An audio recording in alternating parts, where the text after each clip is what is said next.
Hidden by the curvature of the hill and the forests of the floodplain, the trap is set. The Hittite king Muwatalli has not fled north.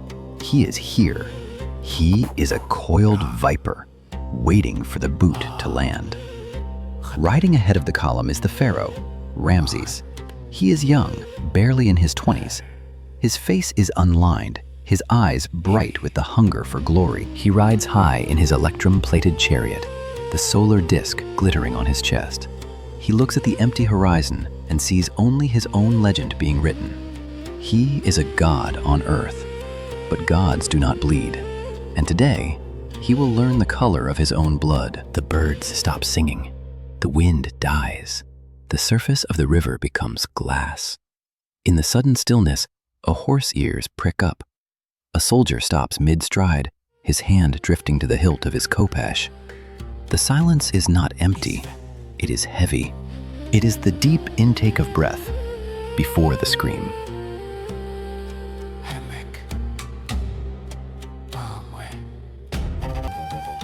They come from the river. 2,000 Hittite heavy chariots launch themselves across the ford. These are not the light, agile skiffs of Egypt. These are tanks of the Bronze Age. 3 men to a cab, solid wood wheels. They hit the water like a landslide, sending geysers of mud and foam into the air. Chaos is the only true ruler of the battlefield. They strike the center of the marching Ra division, cutting the army in half. It is not a battle.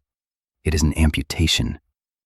The Egyptian column shatters instantly. Men are trampled before they can draw their weapons. The formation dissolves into a panic stampede of terrified horses and screaming infantry.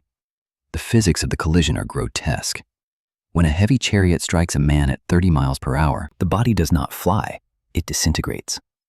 Bronze axles shear through leather shields. Wheels crush rib cages into the mud. The air is filled with the sickening crunch of impact, a biomechanical symphony of breaking wood and snapping bone. The dust rises instantly, a thick, choking powder that turns the midday sun into a dim, bloody ghost. Visibility drops to the length of a spear.